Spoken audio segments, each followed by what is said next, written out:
પ્રિય મિત્રો, શું તમે ઘેટાના ટોળાને ચાલતા જોયું છે? તેઓનો ભરવાડ તેઓની આગળ ચાલે છે અને તેઓને સલામત જગ્યા પર ચરવા લઈ જાય છે. વિખૂટા પડેલા ઘેટાને તે પ્રથમ શોધે છે. એ જ રીતે ઈશ્વર પણ આજે પાપમાં ખોવાઈ ગયેલા લોકોને શોધી રહ્યા છે, કારણ કે તે આપણા ઉત્તમ ઘેટાપાળક છે. આશાવાન નારીઓ, અમે આશાવાન નારીઓ, આશાવાન નારીઓ, અમે આશાવાન નારીઓ. વચન અમારું જીવન, પ્રાર્થના મારી ધડકન, કરવી છે સ્તુતિ હરદમ. આશાવાન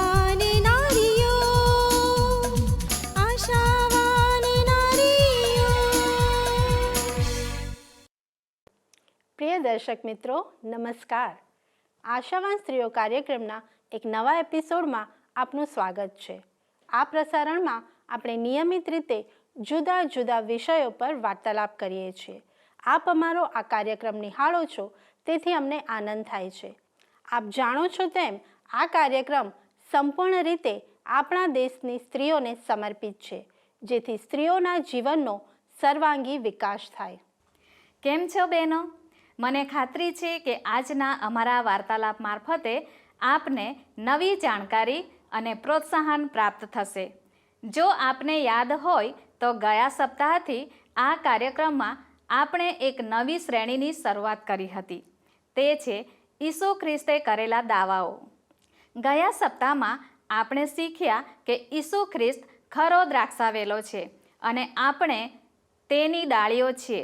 હું માનું છું કે મારા આ વિધાનને તમે સમજી શક્યા હશો. હવે આજે આપણે પ્રભુ ઈસુના બીજા એક દાવા વિશે શીખવાના છીએ.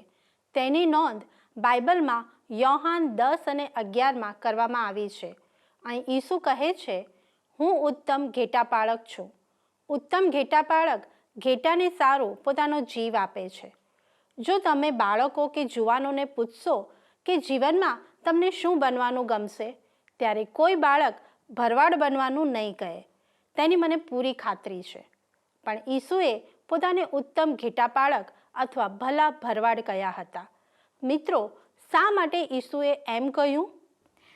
હું માનું છું કે ઈસુ જે લોકોના જૂથને વાત કરી રહ્યા હતા, તેઓ ભરવાડ હોવું એટલે શું તે સમજતા હતા.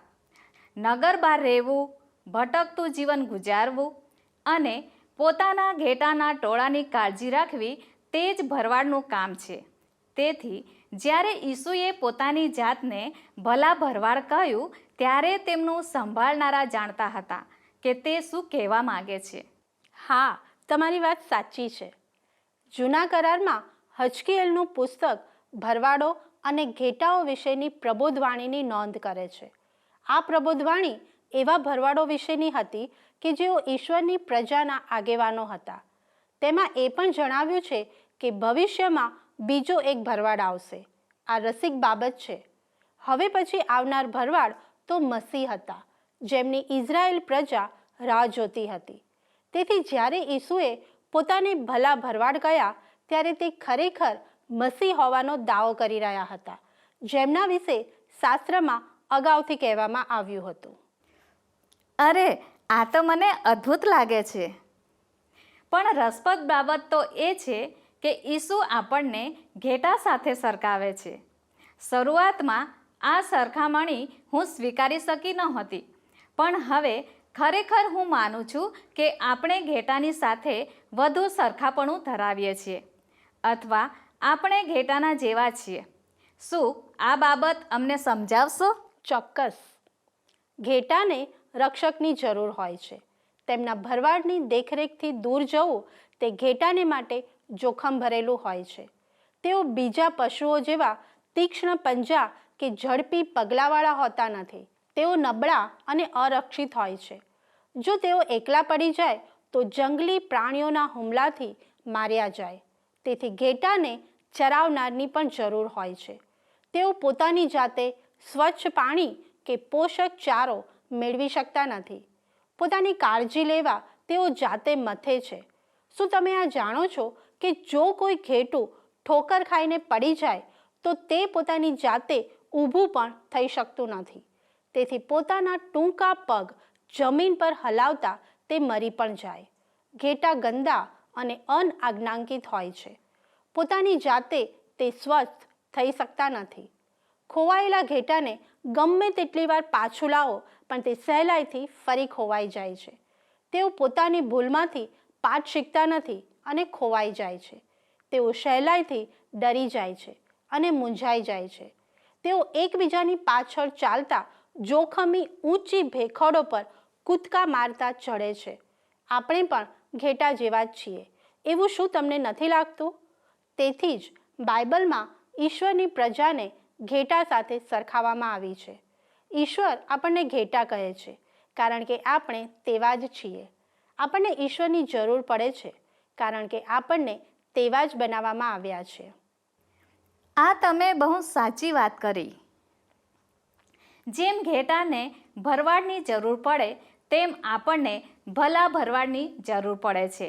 ઈશ્વરની દોરવણી વગર આપણે સહેલાઈથી ભટકી જઈએ છીએ, ખોવાઈ જઈએ છીએ. આપણે દિશા પણ ભૂલી જઈએ છીએ અને ગેરમાર્ગે ચડી જઈએ છીએ. આપણા કાર્યક્રમો, ચિંતાઓ અને અવિશ્વાસ એ સર્વ આપણને ઈસુ પરના ભરોસાથી દૂર લઈ જાય છે અને થોડી વારમાં આપણને ખબર પણ પડતી નથી કે કયા રસ્તે પાછા ફરવું. વાલા મિત્રો, આપણે દરેક બાઇબલના ગીતશાસ્ત્ર 23મા અધ્યાયને જાણીએ છીએ અને તેને મુખપાઠ પણ કરીએ છીએ.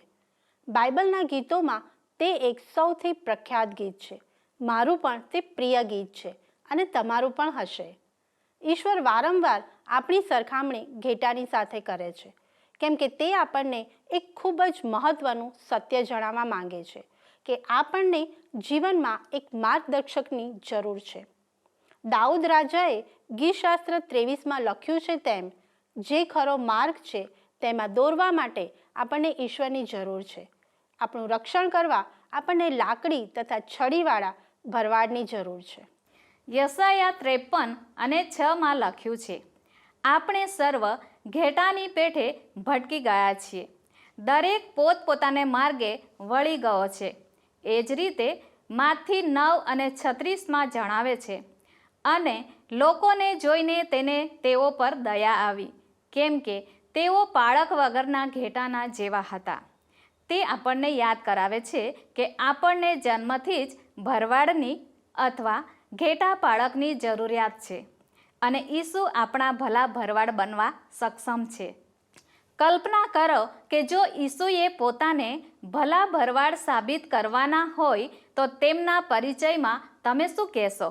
એ જ કે કોઈ અન્ય માર્ગદર્શક આપણને જાણે છે તે કરતાં ઈશ્વર આપણને વધારે સારી રીતે જાણે છે.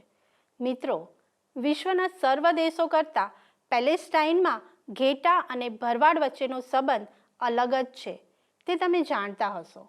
ત્યાં ભરવાડો પોતાના ઘેટાને ઓળખતા હતા અને તેઓને નામ આપતા હતા. ઈસુ વિશે પણ આપણે ચોક્કસ એમ કહી શકીએ, તે આપણા જીવન દરમિયાન આપણામાંના સર્વ પુરુષો, સ્ત્રીઓ અને બાળકોને જુએ છે અને જાણે છે.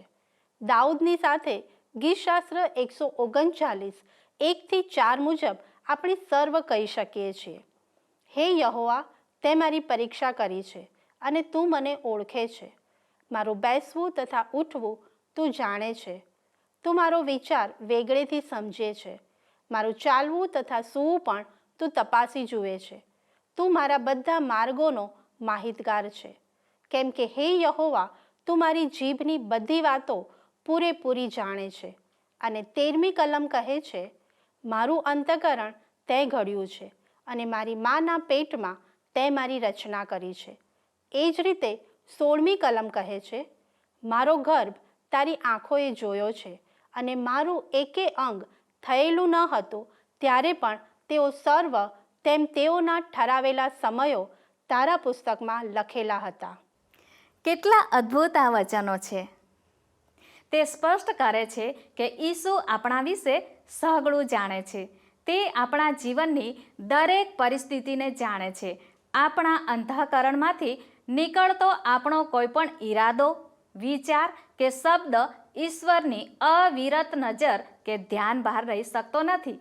હિબ્રુઓને પત્ર 4 અધ્યાય 13 લખ્યું છે, તેની આગળ કોઈ પણ સૃષ્ટ વસ્તુ ગુપ્ત નથી, પણ જેની સાથે આપણને કામ છે તેની દ્રષ્ટિમાં સગળા નગ્ન તથા ઉઘાડા છે. એ જ રીતે ગીતશાસ્ત્ર 25 અને 12 બાઇબલ જણાવે છે, જે યહોવાથી બીએ છે તે કયું માણસ છે, કયો માર્ગ પસંદ કરવો તે તેને તે શીખવશે. શું તમે ઈશ્વરની બીકમાં તમારું જીવન જીવો છો?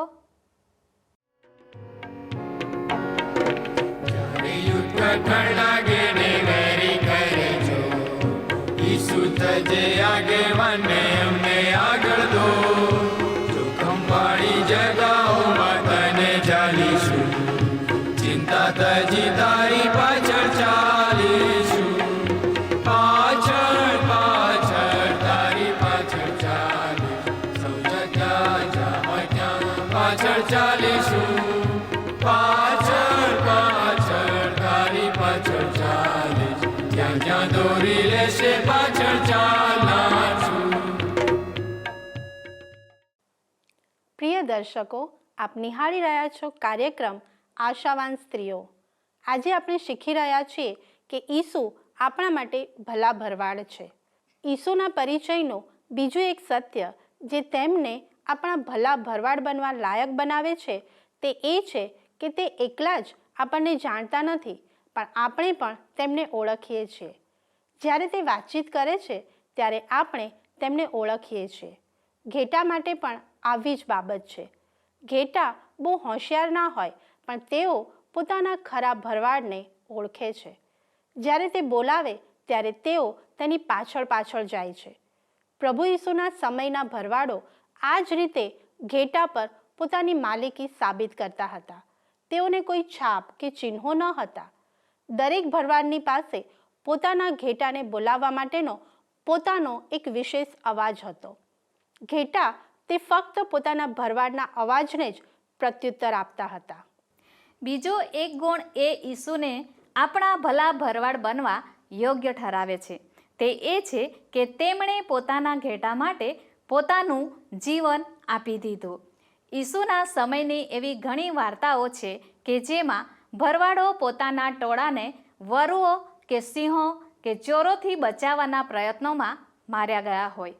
જેમ ઈસુએ કહ્યું કે સાચો ભરવાડ પોતાના ઘેટાને પ્રેમ કરતો હોવાથી પોતાનો જીવ આપે છે. ખરો ભરવાડ પોતાના ઘેટાને જન્મથી જ જાણે છે અને પ્રેમ કરે છે. મિત્રો, ઈસુએ આપણા માટે એમ જ કર્યું છે.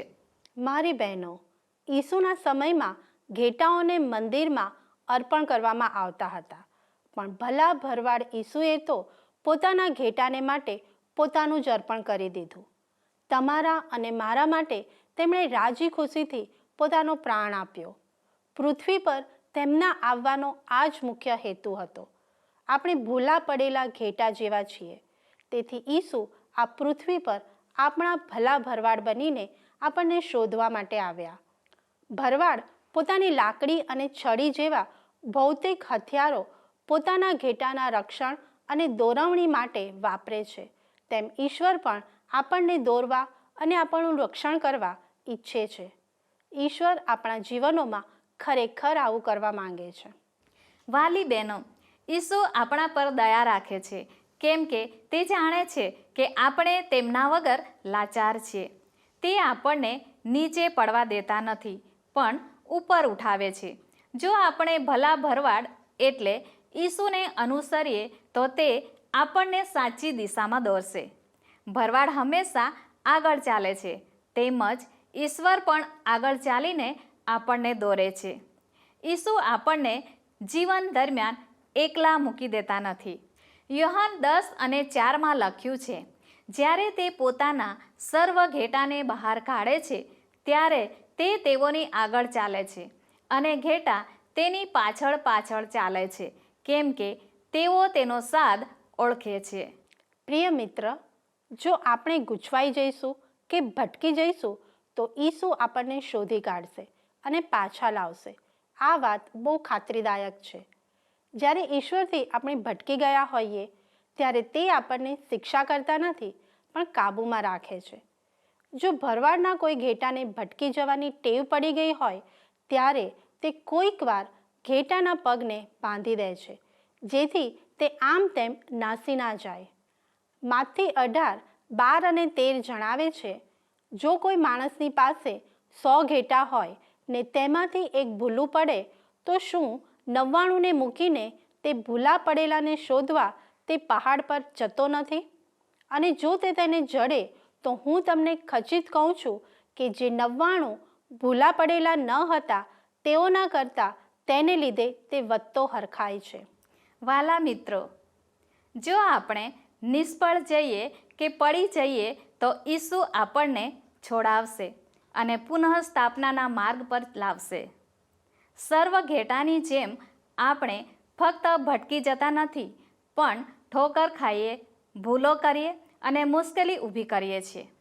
જ્યારે આપણે વિશ્વાસ કરીએ છીએ કે આપણે નિષ્ફળ જઈશું ત્યારે ઈશ્વર આપણો ઉદ્ધાર કરી આપણને બચાવશે અને આપણે વિશ્વાસુપણે આવા સમયે ઈશ્વરની પાસે દોડી જઈશું. શું તમે જાણો છો મિત્રો, યોહાન 10:7 ઈસુ કહે છે, હું તમને ખચિત કહું છું કે ઘેટાનું બારણું હું છું. ઈસુના સમયમાં 2 જાતના ઘેટાના વાડાઓ હતા. એક મોટું ને મોપ સાથેનો જેના પર ઝાડની ડાળીઓ અને ઘાસ રાખવામાં આવતા અને તે ઘેટા માટે શિયાળામાં વપરાતું હતું. બીજો એક બહારનું કશું આવી શકે નહીં તેવો ઊંચી દિવાલોવાળો, ઉપરથી ખુલ્લો વિશાળ મોટો વાડો, જેમાં ઉનાળો અને વસંત ઋતુમાં આખા નગરના ઘેટા રાખવામાં આવતા હતા. રાત્રે દરેક કુટુંબના ભરવાડ પોતપોતાના ટોળાને આ મોટા વિશાળ વાડામાં લાવતા અને રાત્રિ દરમિયાન બધા જ ભરવાડોને બદલે એક જ ભરવાડ બધા ઘેટાની ચોકી કરતો હતો. ઈસુએ આ દ્રષ્ટાંતનો ઉપયોગ એ શીખવવા કર્યો કે તે એવા ભરવાડ છે કે જે રાત્રે ઘેટાની કાળજી રાખે છે. તે ટોળાના રક્ષક અને ચોકીદાર છે અને જ્યારે ઈસુ તે વાડામાં હોય ત્યારે બીજું કોઈ અંદર આવી શકતું નથી. શું તમારા માટે ઈસુ ઉત્તમ ઘેટાપાળક છે?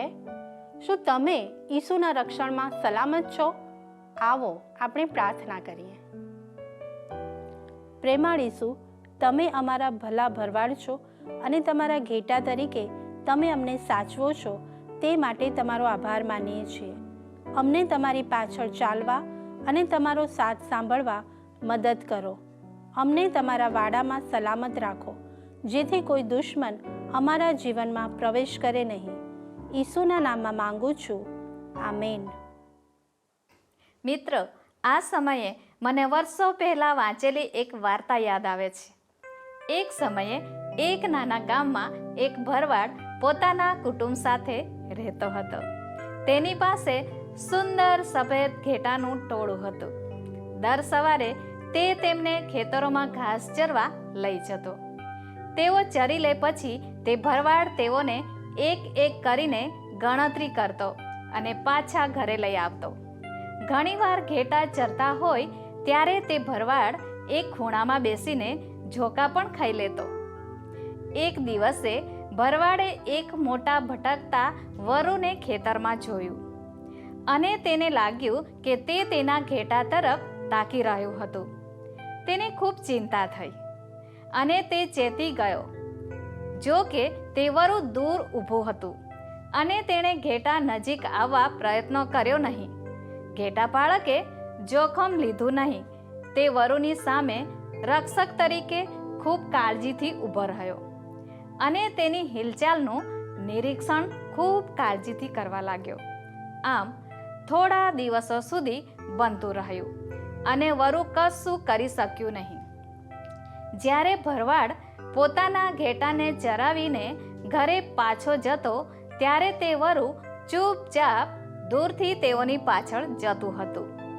દરરોજ સવારે ભરવાડ પોતાના ઘેટાને ચરાવવા જતો ત્યારે તે વરુને એક ખૂણામાં રાહ જોતું નિહાળતો. શરૂઆતે ભરવાડને ચિંતા રહેતી હતી, પણ વરુએ ઘેટા પર હજી કોઈ હુમલો કર્યો ન હોવાથી તેને રાહત લાગી. વખત જતાં ભરવાડને હવે વરુનું જોખમ ઓછું લાગતા તેણે ઘેટાની ચોકી ઓછી કરી નાખી. આવું કેટલાક સમય સુધી ચાલ્યા કર્યું. તે વરુ હંમેશા એક મોટા ખડક પર બેસતું અને દૂરથી તે ઘેટાના મોટા ચોકીદાર કૂતરા જેવું દેખાતું હતું. ભરવાડને હવે લાગ્યું કે આ વરુ તેના ટોળાના રક્ષક તરીકે કામ કરે છે, કેમ કે બીજા પ્રાણીઓ વરુથી ડરતા હતા અને ભરવાડના ઘેટાની નજીક આવતા ન હતા. એક દિવસે જ્યારે ઘેટા ચરતા હતા ત્યારે કોઈ આકસ્મિક કામ માટે ભરવાડને તાત્કાલિક ઘરે બોલાવવામાં આવ્યો. તે ઘેટાને વરુની ચોકી નીચે છોડીને ઉતાવળે ઘરે ગયો.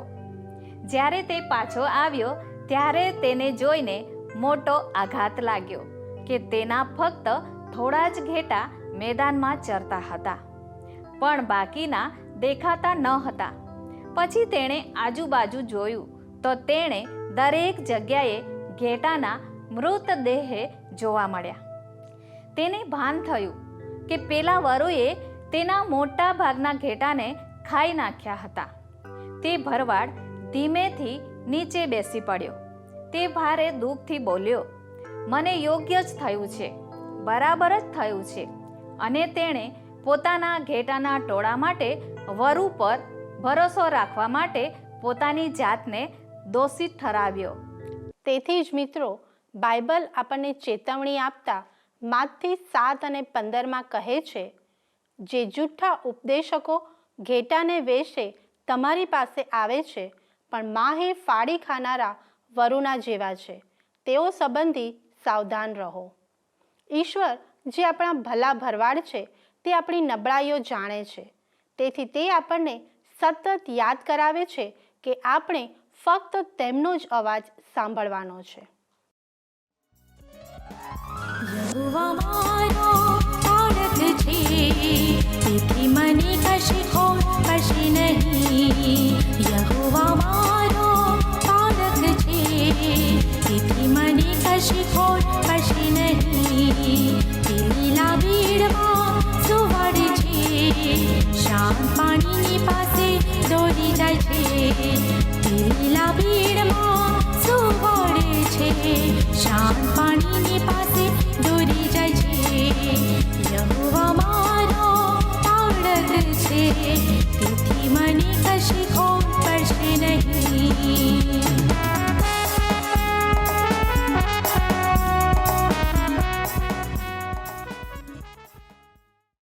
પ્રિય દર્શકો, આ છે કાર્યક્રમ આશાવાન સ્ત્રીઓ. આજે દુનિયામાં ઘણા બધા અવાજો છે.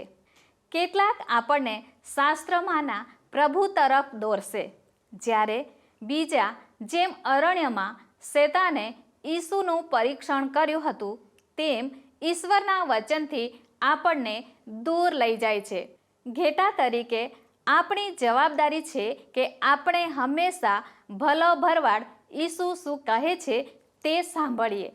આપણે તેમના પર પૂર્ણ રીતે ભરોસો રાખીએ છીએ અને જાણી શકીએ છીએ કે આપણા જીવન માટે તેમની પાસે ઉત્તમ યોજના છે. આપણે ઈશ્વરનું વચન વાંચીએ અને પ્રાર્થના સાથે આગળ વધીએ. મારી બહેનો, ઈસુ આપણને દરેકને વ્યક્તિગત રીતે પ્રેમ કરે છે. ઘણા ઘેટા મધ્યે આપણું પોતાનું અલગ વ્યક્તિત્વ છે. આપણામાંના દરેકને ભલો ભરવાડ વિશેષ રીતે જાણે છે, આપણને પ્રેમ કરે છે અને આપણને સાચવે છે. તે પોતાના વિશ્વાસના કુટુંબના દરેક વ્યક્તિને મહત્ત્વ આપે છે.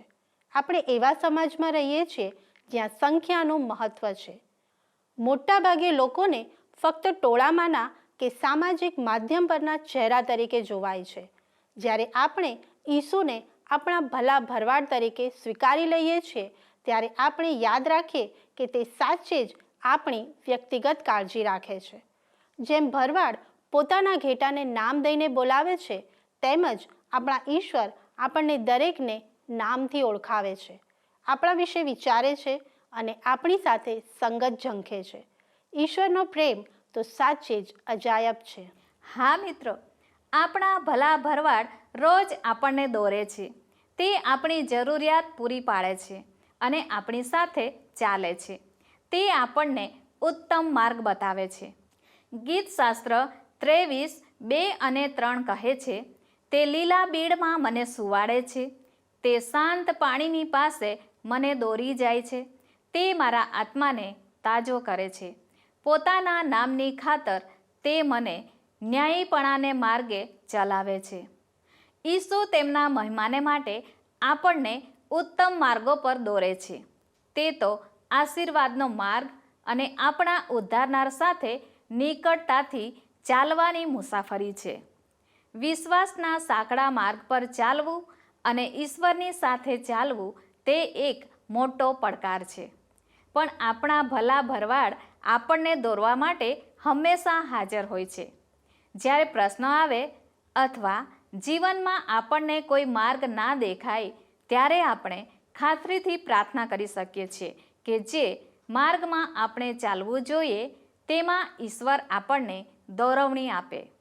આ માર્ગ હંમેશા સૌથી સરળ નહીં હોય, પણ જ્યારે ભલા ભરવાડ આપણને દોરે છે ત્યારે તે માર્ગ હંમેશા સર્વોત્તમ બની જાય છે. મિત્રો, તેમના ઘેટા તરીકે આપણું કામ ફક્ત આપણા હાથો તેમના હાથોમાં મૂકીને કહેવાનું છે, ઈશ્વર પિતા, હું જેવી છું તેવી પણ હું તમારી છું. ઈશ્વર આપણા પર એટલો બધો પ્રેમ કરે છે કે આપણને કદી તજશે નહીં. યોહાન 10:29 આપણને યાદ કરાવે છે કે મારો બાપ જેણે મને તેઓને આપ્યા છે તે સૌથી મોટો છે અને બાપના હાથમાંથી કોઈ તેઓને છીનવી લેવા સમર્થ નથી. બહેનો, ઈસુ આપણા ભલા ભરવાડ છે. જ્યારે આપણે તેમનો અવાજ સાંભળીએ છીએ અને તે જે કહે છે તે કરીએ છીએ ત્યારે આપણે પણ આ જગતમાંના અન્ય ખોવાયેલા ઘેટાને શોધી કાઢવા અને બચાવવા ઈશ્વરની સાથે જોડાઈએ છીએ. આપણા ભલા ભરવાડ આપણને દોરશે, ચોકી કરશે, રક્ષણ કરશે, રસ્તો બતાવશે ને ઉદ્ધાર કરશે. શું તમે તેમની પાછળ ચાલશો?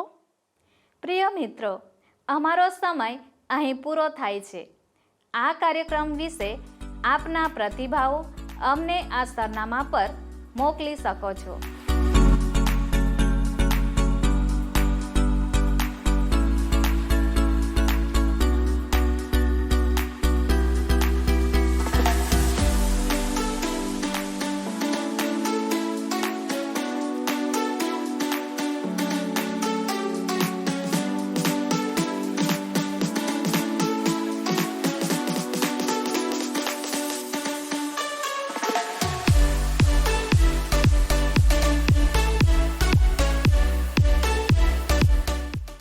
જો આપ ફોનથી અમારો સંપર્ક કરવા માંગો છો તો અમારો ફોન નંબર છે 9429375512 9429375512.